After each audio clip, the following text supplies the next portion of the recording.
going to start the show here. I'm Craig, MyBizGuide, Business of Being Human, the outdoor guide for your inner journey, and the business consultant for the business of being you. Tonight's topic is making wellness stick. I'm going to do a little bit of an overview. We were just talking here with a live Zoom group. I do have about 150 videos on YouTube.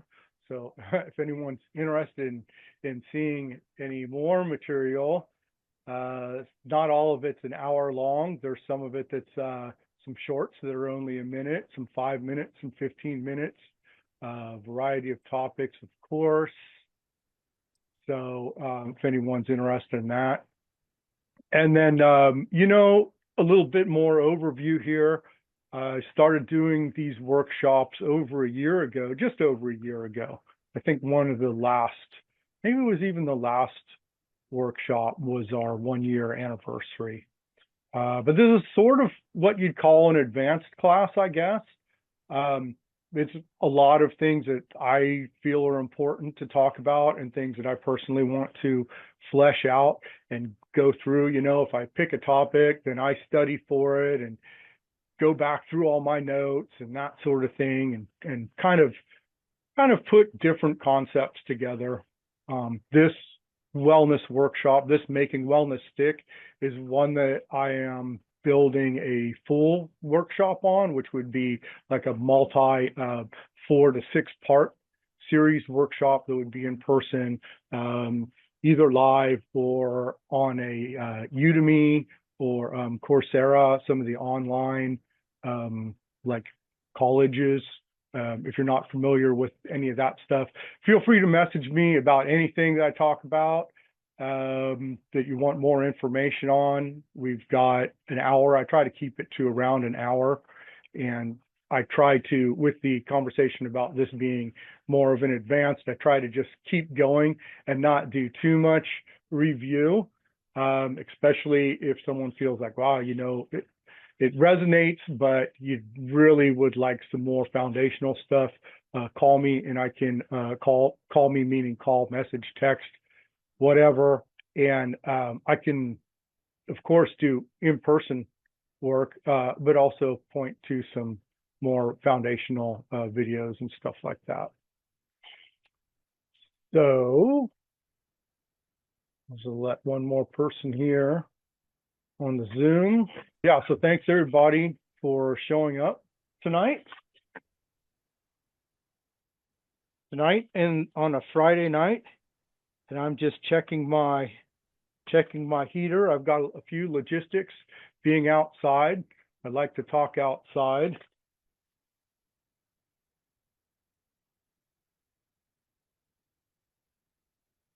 So balancing a few logistics. One of them is a heater that I have out here. It got a little bit chilly last night. So anyways, yes, tonight's workshop, Making Wellness Stick. Wellness, 225 mentions on my notes for wellness, and it's the wellness workshop. And I say, yeah, wellness workshop, wellness this, wellness this. It's like the catchword, right? So what's happening is we're trying to grow. We're trying to make ourselves healthier. And mostly what we're talking about is our mental, emotional, spiritual aspects, right? If we've got our physical, mental, emotional, spiritual, a lot of what we're talking about in this class is mostly mental, emotional connection. It's hard to talk about those things without including spirituality, without including physicality. Draw a lot of notes from our physical world and nature and natural cycles and that sort of thing. And I think that all those things go together to increase our overall wellness. And then that thing that's really harder to define, the spirituality. But when we feel better physically, mentally, emotionally, spiritually, or physically, mentally, emotionally, then the spiritually ends up coming along with it. So lots of conversations about wellness. If we think about, probably if we're going to do a psychological profile of a vast majority of people in general, like the total human population, probably wellness, if we were to translate a little bit, would be at the forefront of everyone's mind. So much time thinking about wellness and how can I be better? How can I feel better? And most people, if we talk about really how can I feel better, it's how do I feel better emotionally? And what are some things that I can do to increase my emotional wellness?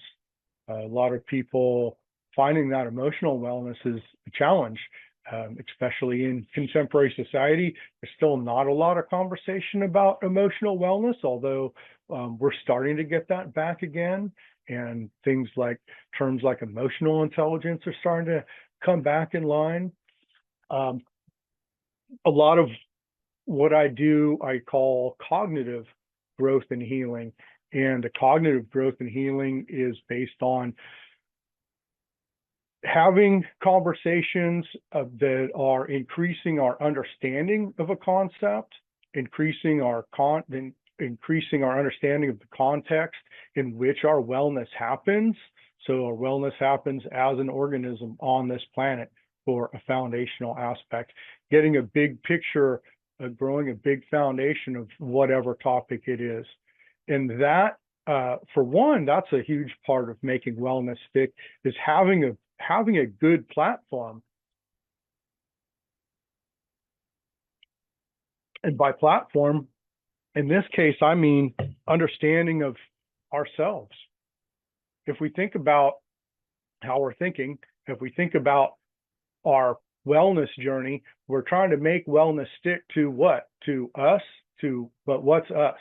What's me? What's I? What's myself? What is that?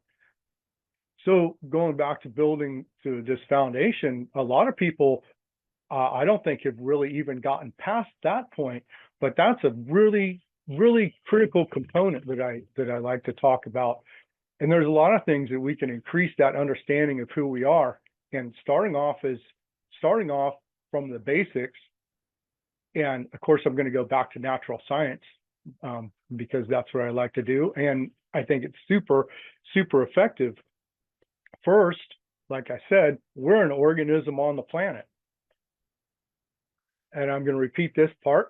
If you've been here before, probably if you've ever heard me talk before, you've heard me say this, but it's just a super important thing to keep repeating. And this is, you don't understand an organism unless you understand the environment that it evolved in. So that's from natural science, from ecology. I have background in fisheries, forestry, wildlife, natural sciences. So if we're going to understand a trout in a stream, or an elk population, or a condor population, we have to understand how that organism evolved. So understanding our own species, human species, Homo species, understanding our natural environment is super, super important.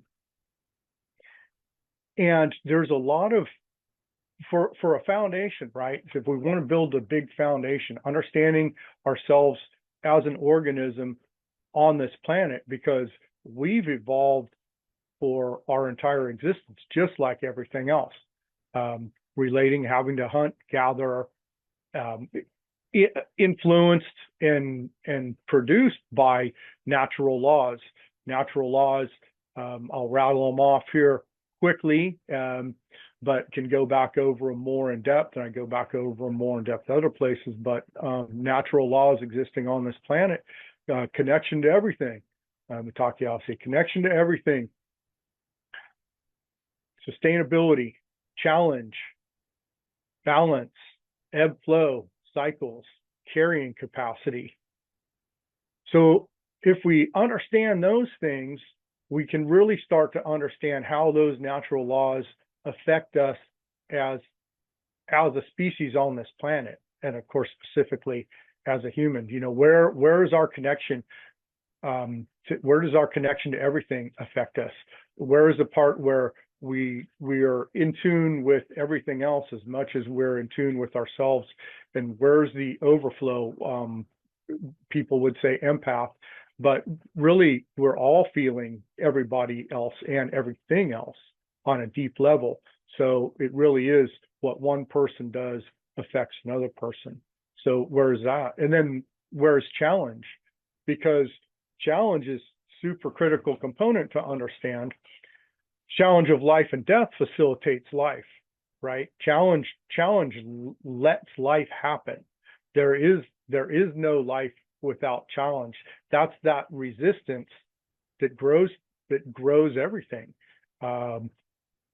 That's some would say like survival of the fittest. Some would say evolution at its core, adaptation to environment, that sort of thing. In the human-centric, where is that happening on a natural level? So we've all got challenges, and we all have internal challenges. Something very human-centric is literally our personal journey and our personal development journey. And when we start talking about like natural insecurities, those sort of things, apprehensions, anxieties, if we think about it, those are ways that challenge is kind of encouraging us to look inward. So understanding the difference between that challenge and then challenges in contemporary society, and things that people get stuck in, like political systems and environmental impacts and day-to-day life, lack of printed currency, relationships, cars not working when we want them to, all that sort of thing. So understanding where natural challenge comes in and where there's overlays based on contemporary society. Huge thing. And I'll skip over the carrying capacity because that's another one. Carrying capacity in the natural world is, if we've got a 100-yard section of stream, there's 750 trout of different sizes, 1,700 minnows of different sizes, 5,000 crawdads, 10 million macroinvertebrates, and 1/20th of a beaver and 1/100th of a bear, something like that. In our physical, of course, if we pick up a 50-pound stone, we can only carry it so far, then we need to set it down and recharge, which is an example of cycles happening also in that ebb and flow, in that energy output, and then we need to regain energy and pick up. In our mental, emotional, spiritual, those ecosystems also have carrying capacity. And for example, how much of this conversation can you sit and listen to at a stretch? We're going to go for an hour. Maybe if you're not used to the conversation, an hour might be a little bit long. But if you're used to it, then some of us have 3 and 5-hour conversations on the regular basis. So carrying capacity, understand what I just pointed to, is called a learning curve, right? So we can increase our carrying capacity, which is an important thing to do. But understanding that learning curve is important too. So this is understanding ourselves. So we've got some natural laws. We, as an organism on this planet, and we pointed already to our 4 main components: our physical, mental, emotional, spiritual aspects. Keep drinking water too. As an organism on this planet, water is super important.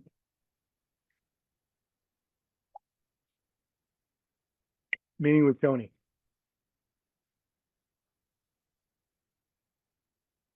So growing a foundation, growing an understanding of what we are as a human on this planet, super important. And yes, those 4, we're not just a physical presence, we've got energetic presence also.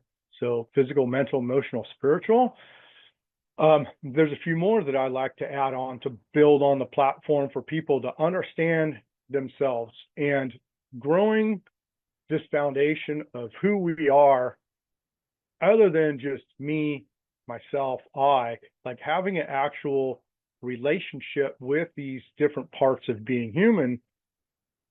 that allows whatever we're doing to take hold better. And all these understandings, really, when we start talking about more precise pieces of wellness, like Socrates, to be truly knowledgeable, we first must know nothing, right? Quotes like that, fool's crow, be hollow bones. Where do those things enter into our physical, mental, emotional, spiritual ecosystems? And of course, looking at ourselves on a natural plane, as ecosystems, we're made of ecosystems. We are an ecosystem and we're in an ecosystem, right? Our whole body is an ecosystem. There's a whole host of microorganisms within us. That's just modern science, right? So we take these things and we can start to apply them to the unseen parts, our thought process, our emotional intelligence, our spirituality.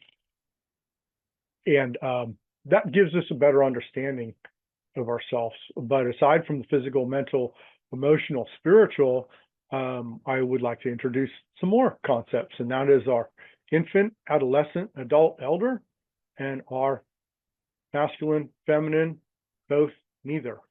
So there's 12 of us. So everyone's basically made up of 12 individuals, right? If we say multiple personality disorder, you say, no, all mine are in order. Don't worry about that.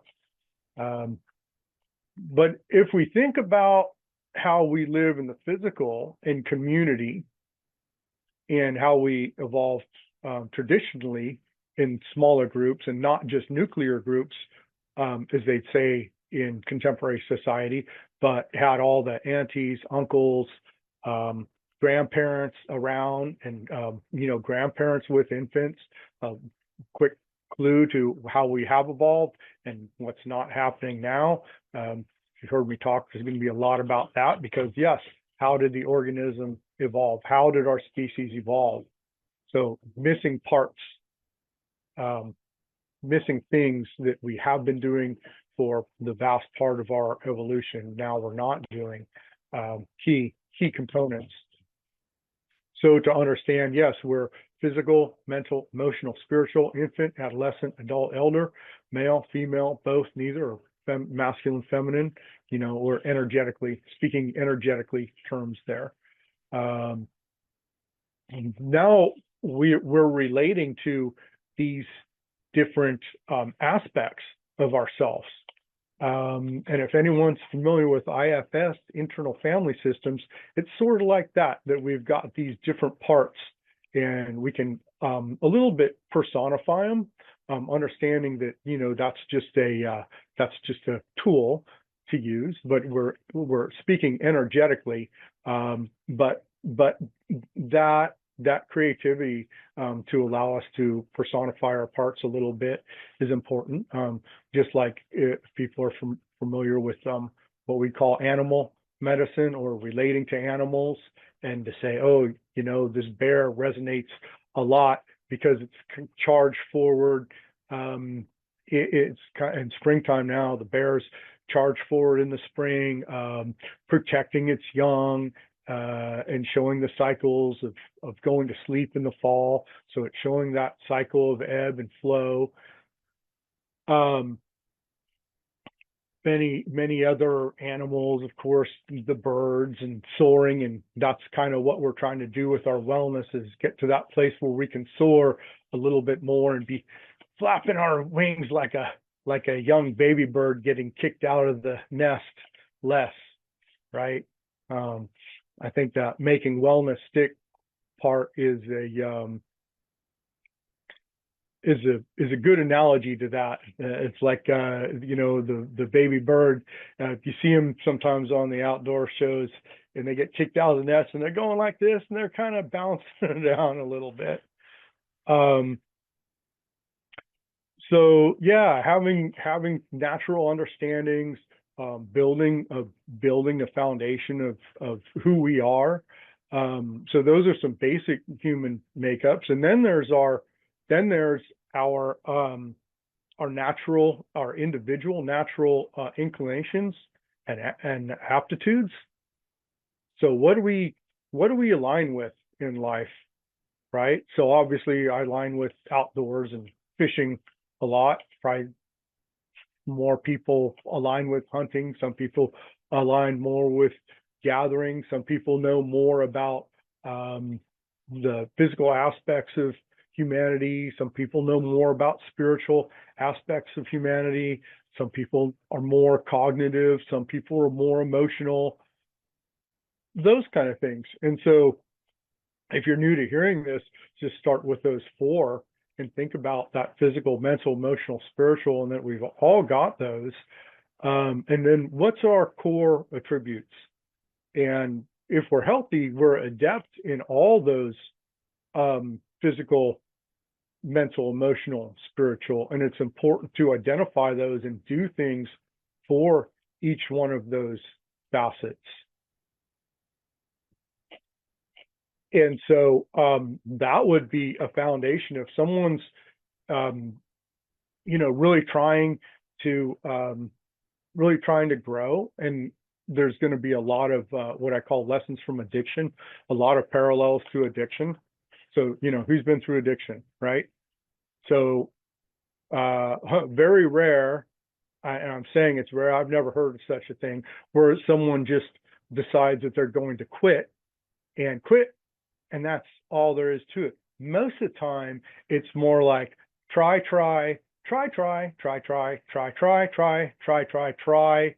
I'll stop there, but that can go on. Unfortunately, it can go on forever, and a lot of trying, but not as much actual sticking.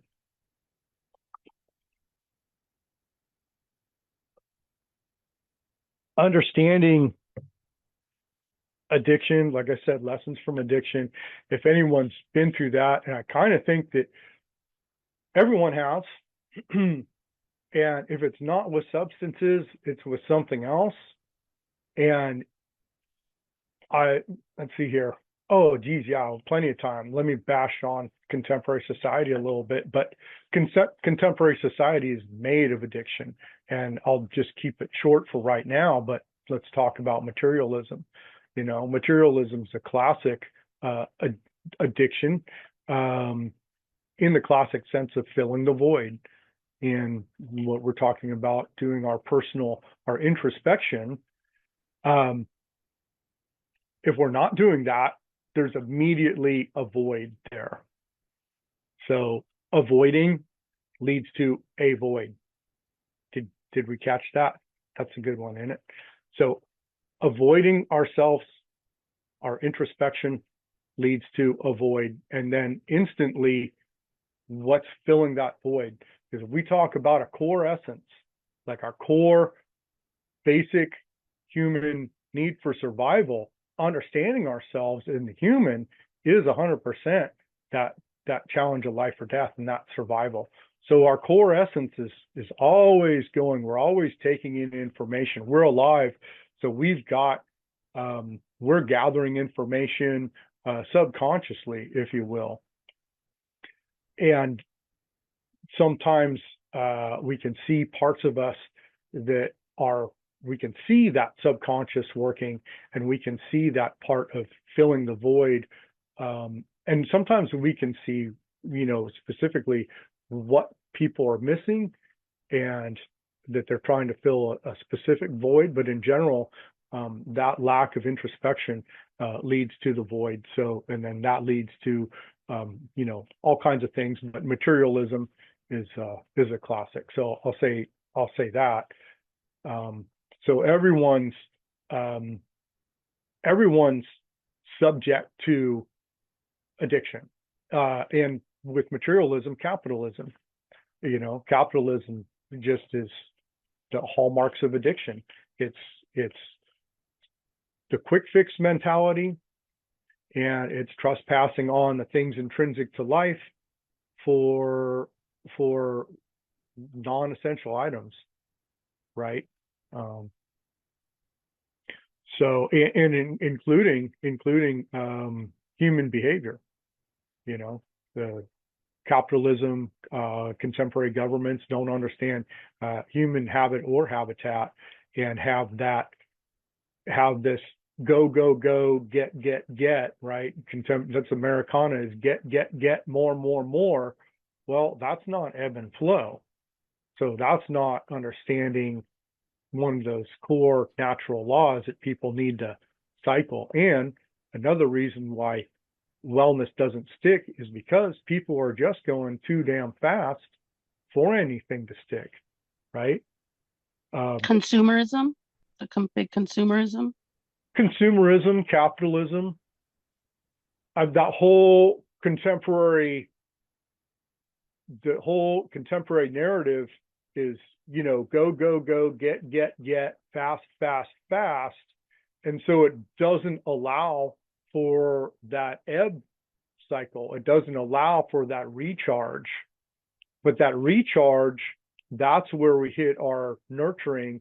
That's where we're able to relax and let the things that we've gathered take hold. So that's a critical component to understand. And again, understanding nature and our species, how species develop, that ebb and flow has to be there. And so if we're understanding environments and understanding environments that, yes, that the species developed in, but also the environment that the species is in now. So if, if you take a fish and take it out of clean water and put it in dirty water, that's a chance for it to get pathogens. And stagnant water is a common place for pathogens to develop. That stagnant, if we're going so fast that we don't get in tune with our ebb, which is the translation there when we talk about our ebb flow, or not translation, but the accompanying aspects is our self-care, the nurturing, that connection to ourself that knows it needs rest. Well, we have to do that because that's where things grow from. There's got to be a recharge time. And a lot of people are in contemporary society, most people, this is contemporary society, is just ignoring carrying capacity and go, go, go, get, under the false narrative that faster and higher and better and more, or faster and higher and more is better. But that's not understanding natural cycles.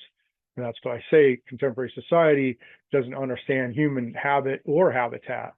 So understanding how life functions on this planet, there's ebb and flow. There needs to be a time of rest. There needs to be a time for ecosystems to recharge, including our own. Like I said, we are an ecosystem. So every ecosystem recharges. Every ecosystem's got peaks and valleys, if you will, but all those are alive and they've all got a place. So this is a super, super important thing to understand. And if we understand ourselves on a natural basis, one thing that we're doing is we're creating, use some hand signals here, we're creating boundaries, right? That's growing a boundary of understanding. We're back to the cognitive growth and healing part, is our understanding that gives us context. That context, that knowledge is a pad between us and that not knowing, the contemporary society that lost its understanding that, oh, by the way, we're an organism on this planet. So growing healthy boundaries, we did this workshop. This is a key component, because if we're in a habitat that's not conducive to wellness, we have to understand that and grow accordingly. And oh, that's embracing challenge. Even though you could sit back and maybe armchair quarterback the situation and say, oh, wow, that's a lot, and, get distraught about that. But that's not being present. And when there's a real challenge of life or death, there's no armchair quarterback option. There is there's a play the game in the game option, but there's no sit on the sidelines and watch. So we've got to be in the game and in the present. And that's a huge understanding of, again, how humans function. Being in the present is super critical.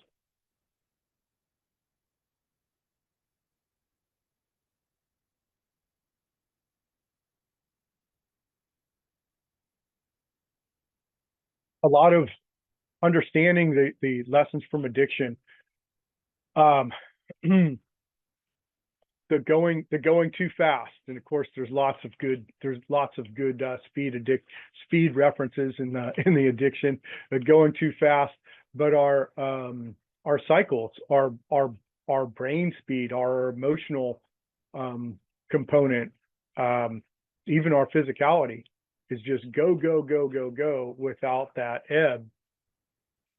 So how do we get some time to recharge? The first thing is understanding how critical that is.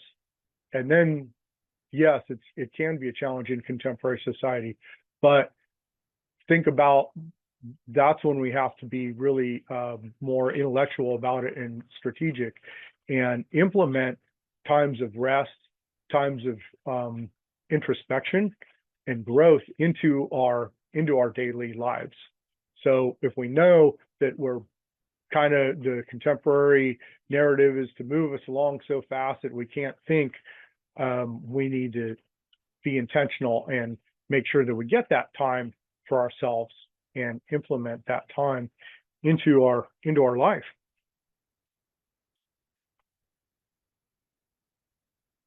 The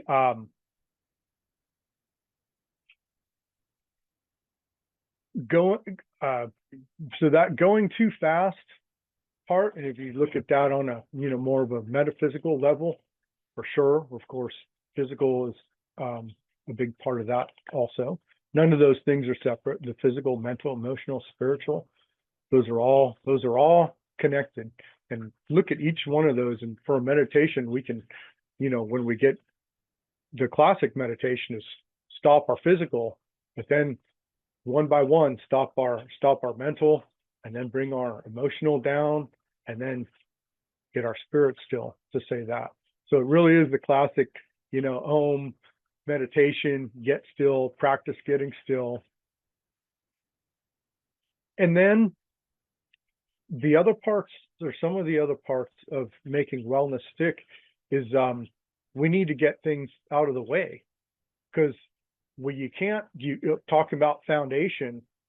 If we're talking about wellness, we need to look at it at a holistic basis, again, as an organism. I know I say that a million times, but apparently it needs to be said, because a lot of people forget that we are an organism on this planet, and beholding to natural laws and natural cycles. So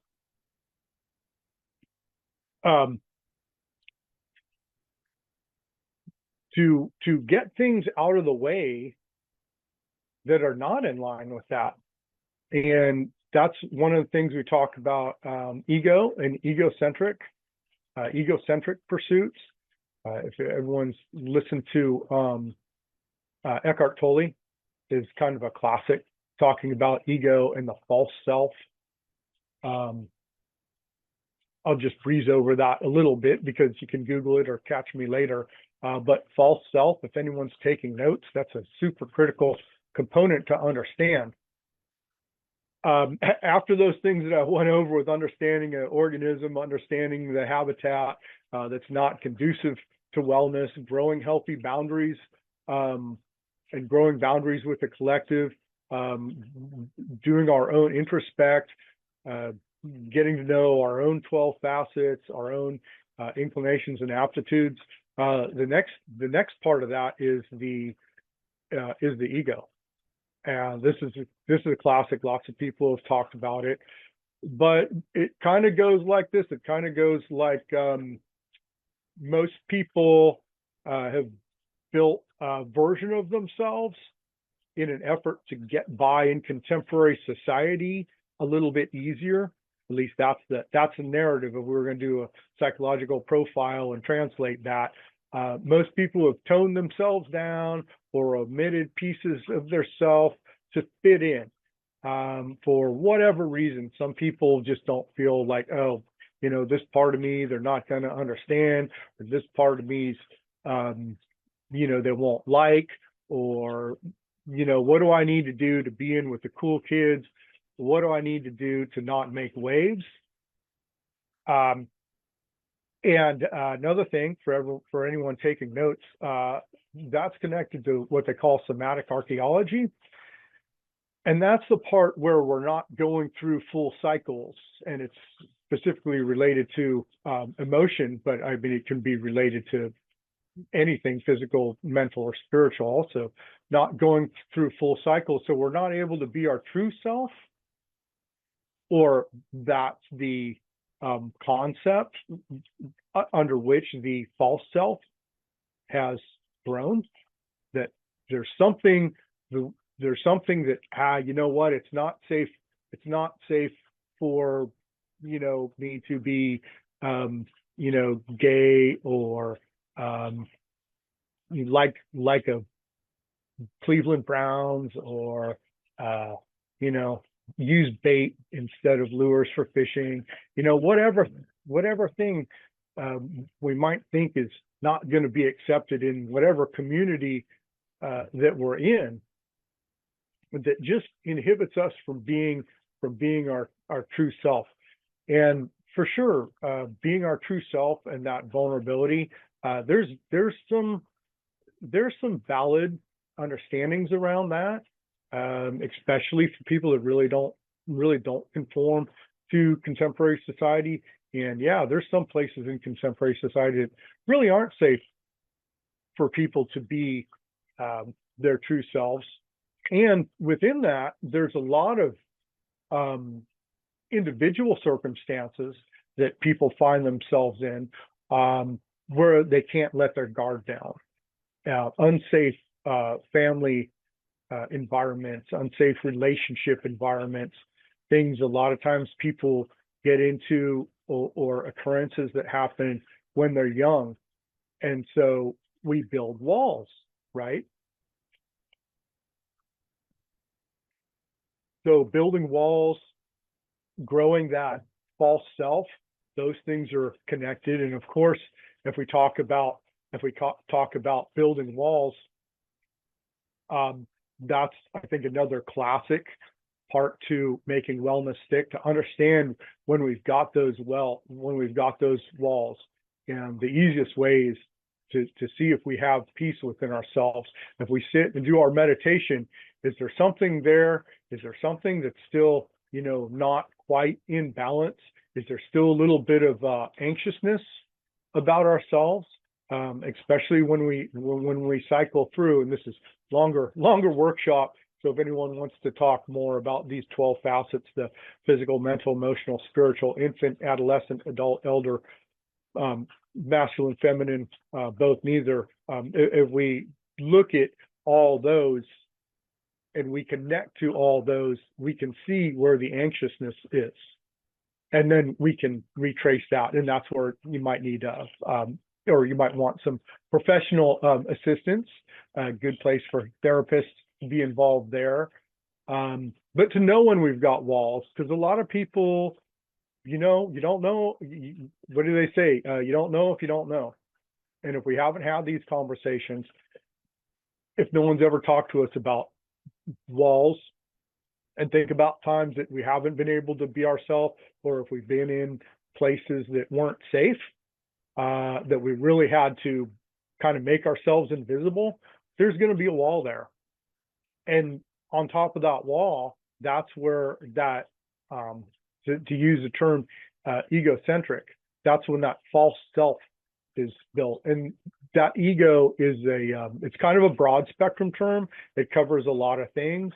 But in this case, we're talking about ego is in the false self, like Eckhart Tolle speaks about a lot. So to start getting that false self out of the way that's quintessential, most common understanding of how we make wellness stick, because people are so used to working with their false self and holding up this this narrative of their self. A lot of times, it's not malicious or malevolent, although it can be, right? But for this group, it's not, right? But that false self can be built through benevolence also, but it's the same thing. But even if it's built through defense, the false self can be built from offense or defense. And if we talk about narcissism, a lot of the more profound examples of narcissism where you see that offensiveness and you see that destructiveness, or that destructiveness projected onto those around, versus the other end of the spectrum is the destructiveness is projected inward, right? Another kind of classic examples of addiction there, on both ends of the spectrum. But those are all building the false self. So the person that's been upholding their false narrative for so long, if you try to make your wellness effort stick there, it doesn't work. Because why? That's not you. That's the false you. Our wellness efforts need to stick to the core us, the biological organism us, our core self. And really, a lot of people don't get a chance to develop that, because we wake up and shit, I'm busy, and I'm in defense mode, and there's a lot of things going on in the world. And so a lot of people start to come aware.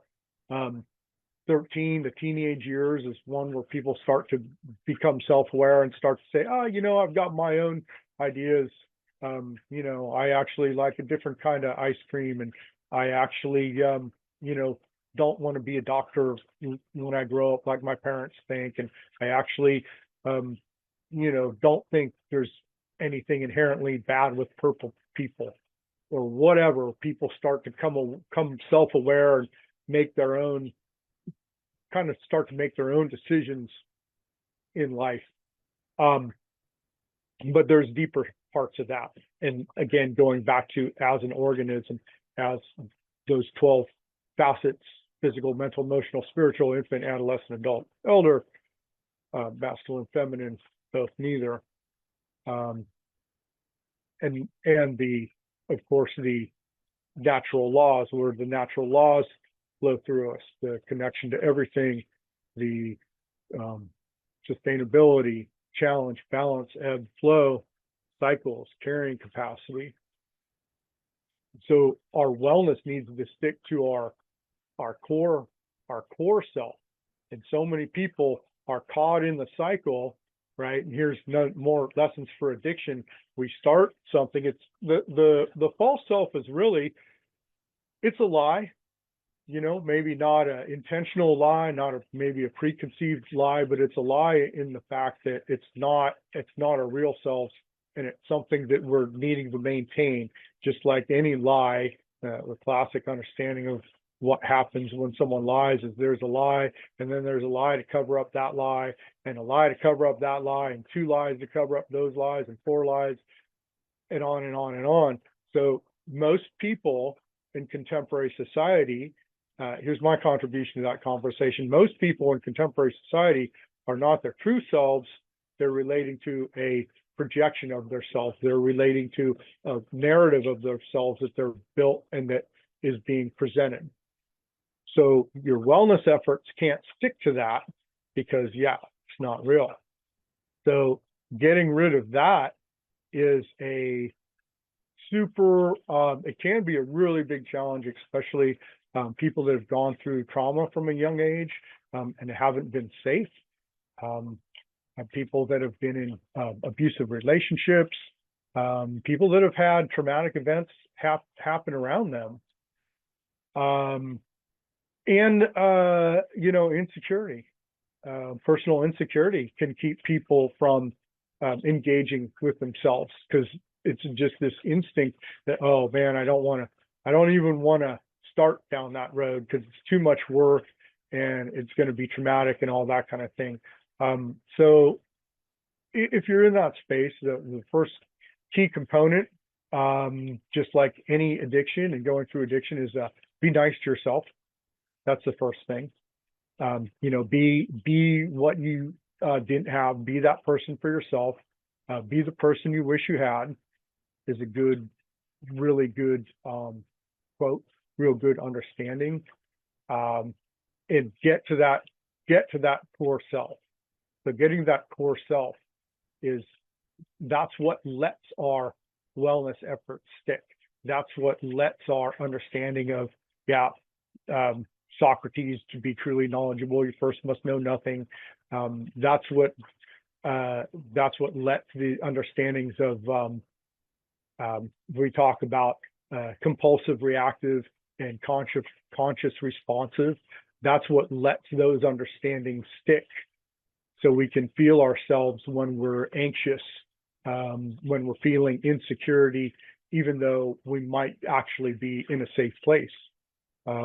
So to start looking at ourselves for those kind of things and start to dissolving false narratives. And there's a lot of ways to do that. And there's a lot of tips and tricks to growing healthy boundaries with ourselves, with people around us, with society around us, and also to start engaging our challenges and our traumas. There's our direct traumas, the real heavy stuff that some people may have gone through, and I would say most people have at this point. But also there's some smaller things. And if we're talking about addiction, if someone was going to quit smoking cigarettes, the first thing I do is one of the first things I'd do, for example, is I'd look at the rest of their diet. And if they were eating a lot of chocolate, I'd say, well, let's start cutting down on chocolate a little bit, or find something that doesn't have as big of an attachment and practice on that.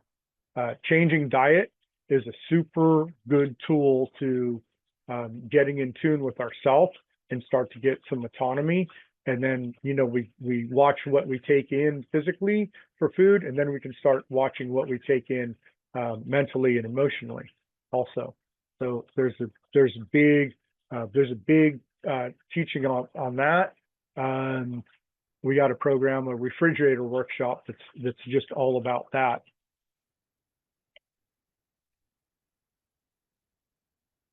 Does anyone have any? So yeah, dissolving that false self is a key part to making wellness stick. Which dissolving I'll get back to the questions and question part in just a minute here. I'll talk for a little bit more. Another key component to understand is what I said earlier about growing the understanding of ourselves. If we dissolve our false self, well, what's there? So we a lot of times nothing if people haven't got a chance to connect to them real self. So a good place to start is just understanding as an organism on this planet, cycles, that sort of thing. And natural science, that to understand an organism, you have to understand the environment that it evolved in. So understanding how natural environments work is a really good way to start just building that foundation of ourself, and then just go through some of the basic things like those 12 facets. So if we start down that path of dissolving ego, to say, there's still got to be something for the wellness to stick. We can't just dissolve ego and then nothing's there. We have to be growing ourselves at the same time. Another key component of understanding growth and addiction is that if we take something out, we've got to put something back. So if we take something negative or destructive out, we've got to put something positive in its place. We talk about growing a healthy mental habitat, to do that understanding, to do that meditation, that all our thoughts are seeds, and we've got a garden and we're tending these seeds, and we're watering these ideas or seeds, and the the soil is our understanding, our intention is the water, to go through that sort of meditation. We're growing healthy mental habitat. So as we're pulling weeds, we're planting seeds. So we got to actually first start putting good things in our habitat: physical, mental, emotional, spiritual, right? Definitely, if we're doing lifestyle changes, we're making wellness stick, definitely get exercise somehow. Somehow get some kind of exercise. Changing up routine is another way to give ourselves some space so we can start putting new healthy, if we can start implementing new healthy ideas and healthy behaviors and habitats. So understanding that mental ecosystem again, and that's a common thing of a common understanding for organic gardening.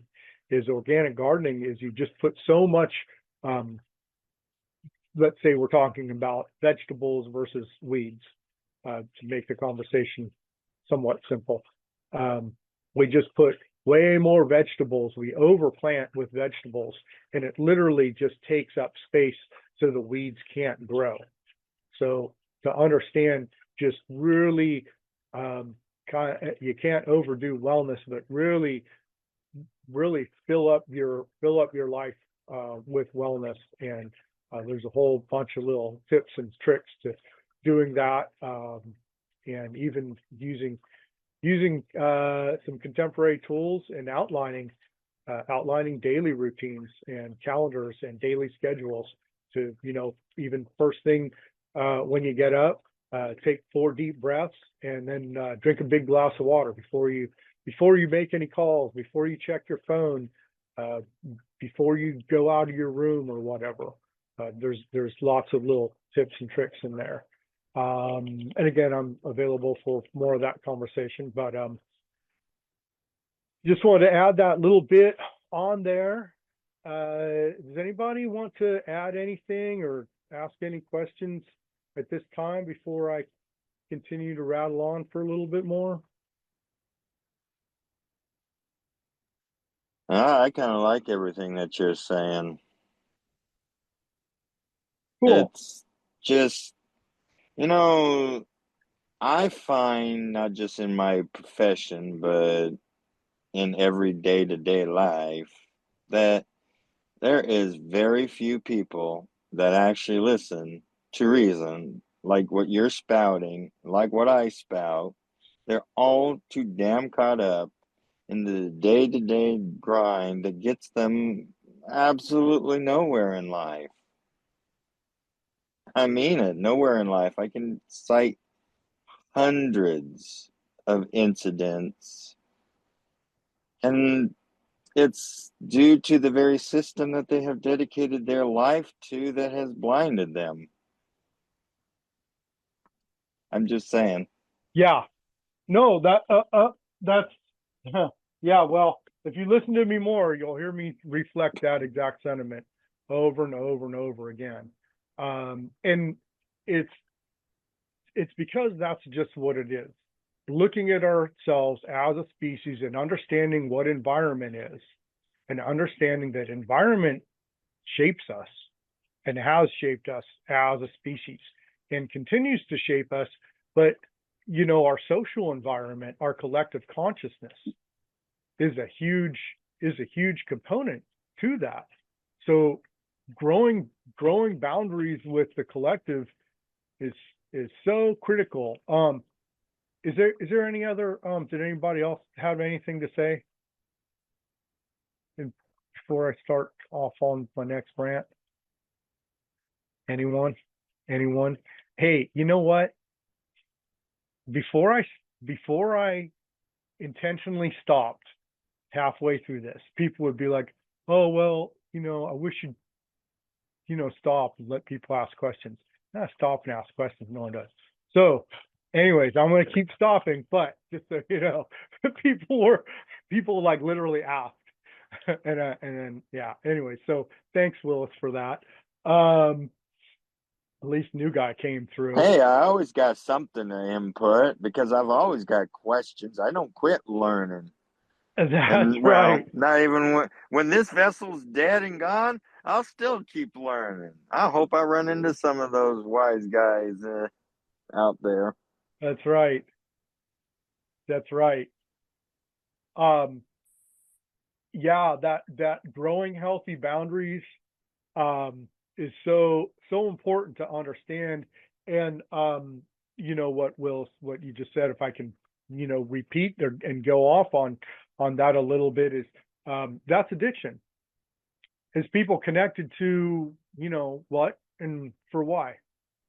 People just following along with whatever is going on, which, okay, in one aspect, yeah, we're 13 years old and our parents start saying, hey, you need to start doing some more chores. And, we start to get 15 and they're like, you better start, finding a job and saving money. And what are you going to be when you grow up? And now, okay, well, that's obviously what's going on around us.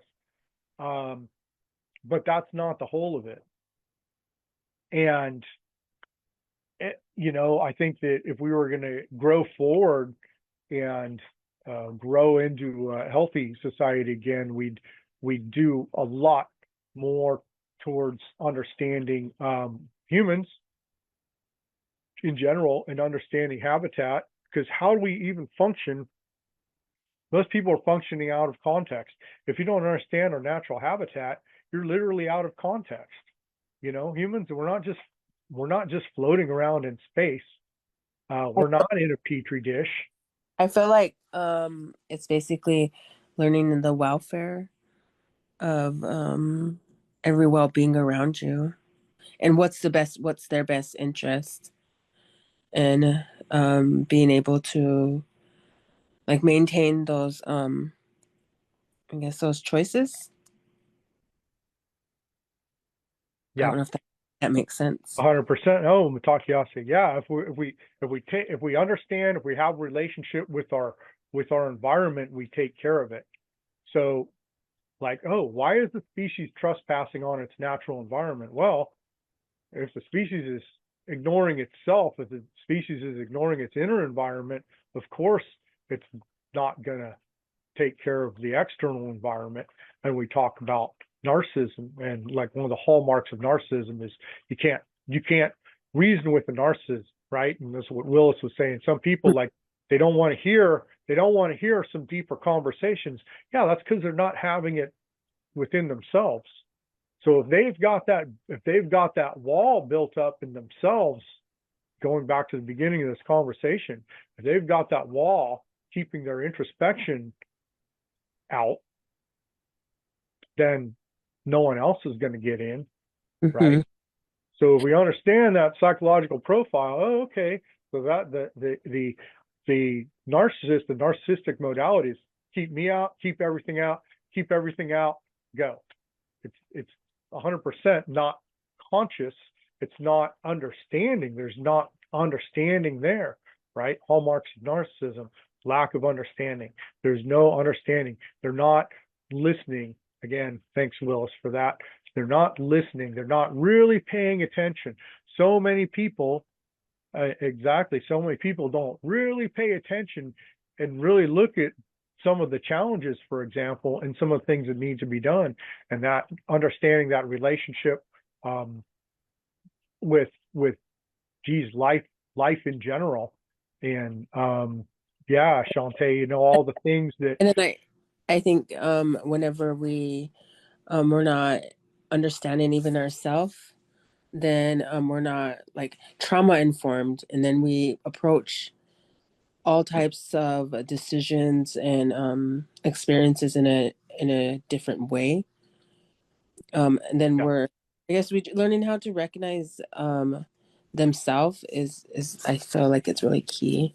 That's kind of what I'm getting out of here is your understanding your habitat, the pathogens, the structures, and the challenges. Basically, I feel like it's a lot of choices, a lot of understanding and care. Um, yes, Guess if that makes sense. Sorry. Yes. No, exactly. No, chime in anytime. Shante, you have a super good handle on this, being from, traditional and contemporary wellness.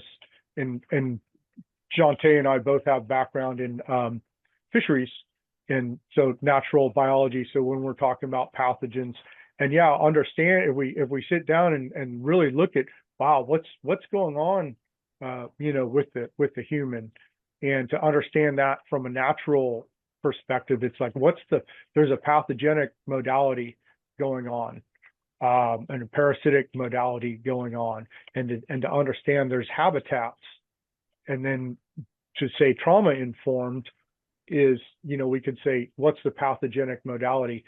Another key understanding from the natural science, from the ecology world, is if you want to help a organism, you have to understand the pathogen, right? And then, but that's an organism too, right? So then you have to understand the environment that the pathogen evolved in, and the environment that the organism evolved in. So you have to understand those things, and it is not a quick fix. It is actually understanding.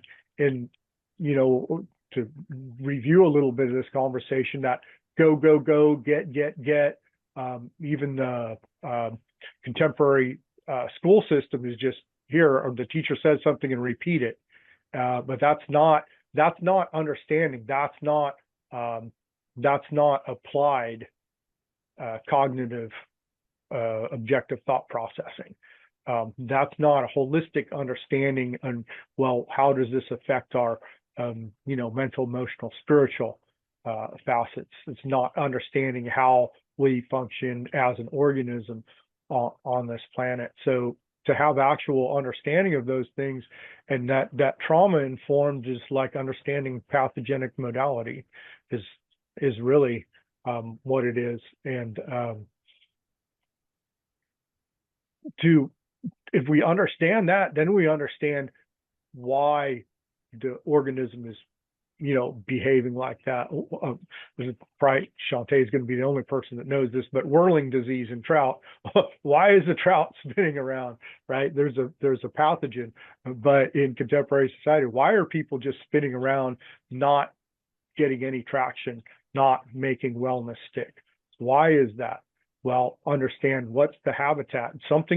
Look at the habitat, look at how the organism evolved, and look at what's the healthy model. And then, geez, can we even find a healthy model?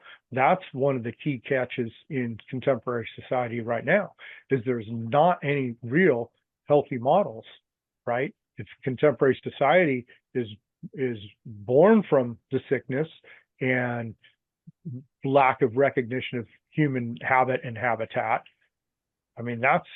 that's contemporary society. Right. And also, even when we do have it, it seems like just pumped right in front of our faces, even though, and this goes back to where you're talking about the schools, is even though that they are being taught, they are not learning to understand, even though it's being, like, Right. when I was growing up, Big difference. care for your neighbor, help your environment, plant more plants, pick up the trash, do this, do that, pumped throughout. And yet society heard the message, but must never have understood it, because, well, look at where we are. There's very few of us, Well, and a lot more that's just blinded by the system. I feel like our mental ecosystem has basically just been disrupted. A lack of understanding. Say for instance, like any kind of mental illnesses. Yeah. I mean, Yeah, absolutely. And that's that's a reflection that society knows everything, knows pick up trash, knows carrying capacity of environments, that sort of thing. We've all heard it, but it hasn't stuck. And so here's some of the reasons. We talked about the societal, that's just a reflection of the individual. So if there's that's the exact example, is that people can say something and it makes sense, but where's the action item? And it's not just about, I think one of the key components is people are so far degraded that they're looking at action items in a physical part. But the physical, before anything happens in the physical, it's got to connect to the mental, emotional, spiritual. And people are in such a reactive state that they're just looking at physical actions and not understanding, period, and not actually understanding on a holistic perspective. And I think this is reflected in the judicial system too, in the penal system, where it's like you put someone in jail, well, shit, that's too late then. They already did it. Where's the conversation before that? There's all kinds of laws saying what not to do, by the way, in the context of freedom, right? all kinds of laws on what not to do to maintain freedom. Well, those things, of course, don't fit together. But if there's a law of what not to do, why aren't there half a dozen other suggestions on what to do instead? So the whole system's in a compulsive reactive state. So there's not good examples. So, we're having to go back through now and really understand our species, really understand how people function, because obviously we know all these things. I knew this stuff about natural laws and balance and cycles and carrying capacity and ebb and flow and interconnectivity. Shit, I knew that stuff literally like 5th and 6th grade. So, and I know they teach it in 7th grade, or they did. Who knows what's going on now? So these are all things. These are all things that we, as a species, the information's available. It's just not being applied. And I think that's what they say the difference between knowledge and wisdom. Having the information. People say knowledge is power. No, knowledge doesn't mean anything if it's not applied. It's the applied part. And how do we apply? How do we make it stick? How do we make wellness stick? So it's lots of introspect. The society, the societal is a reflection of the individual. So the better we are at making that stick within ourselves, the better we are at helping others, the more we can turn that around on a societal level and get some real understanding, some holistic understanding back into society. So, and